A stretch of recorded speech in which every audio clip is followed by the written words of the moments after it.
Dr. Jared Bagley with today's critical concept, defining love. Do you feel loved? Don't be too quick to answer. There's as much confusion, frustration, and desperation around this concept as there's assurance, fulfillment, and inspiration. For most, this crazy little thing called love has kept us up all night for one reason or another at one point in our lives.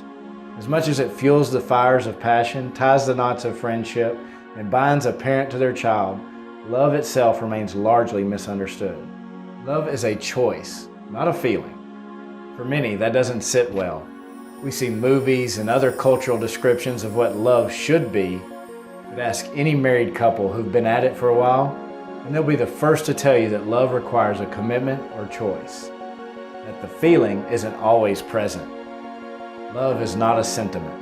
Love should not be reduced to simply the way someone makes us feel. Of course, love comes with tremendous emotion and real feelings, but it's so much more. Love is a decision. It is something that we choose to give and receive, not something that we wait to experience. Unconditional love is the purest expression of genuine acceptance.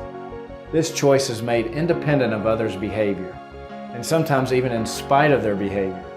It is choosing to extend love to someone even when they seem unlovable.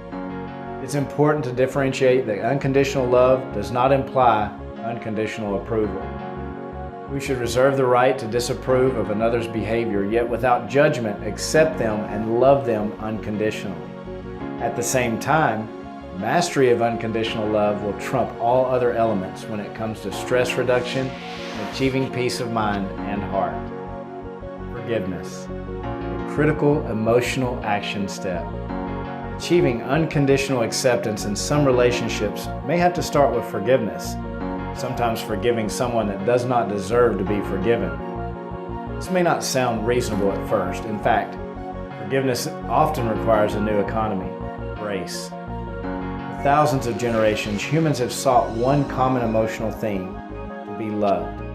We thrive in loving environments and relationships, and we contract and atrophy in loveless circumstances. The greatest way to foster love is to offer it freely. Choose to extend love to those around you without attachment to their response. Don't give to get, give to give. We are social beings who crave and depend on emotional strokes to develop into whole and complete people. These strokes come in many shapes, but can be easily identified when they come in the form of gestures, attention, physical contact, kind words, or actions. These are all as much a part of our required nutrients for optimal health as vitamin C, amino acids, and oxygen. At the center of these needs, you'll find unconditional love. We have an innate need to give and receive unconditional love. Our best practice is to model this love to those around you. Show others how you wish to be treated by the way that you treat them. You learned the golden rule in kindergarten, and it is much a truth today as it was then. You can nudge yourself into extending this unconditional love in tougher situations by putting yourself in the other person's shoes. How would you wish to be treated? At the end of the day, the only way to really change the world is to start with yourself. At the very least, you'll have far less stress in your life. And who knows, maybe you'll actually start a trend.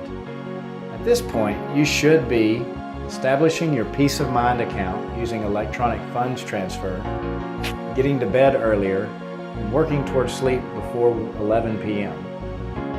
Get up earlier, working towards 30-minute morning rituals. Remain focused on creating the life that you want. Choose to develop more influence in your life. Recognize challenges as opportunities to grow. Seek opportunities to get connected with supportive people. And choose to extend unconditional love and acceptance to others. Thank you again for helping me to be the doctor that makes people stronger.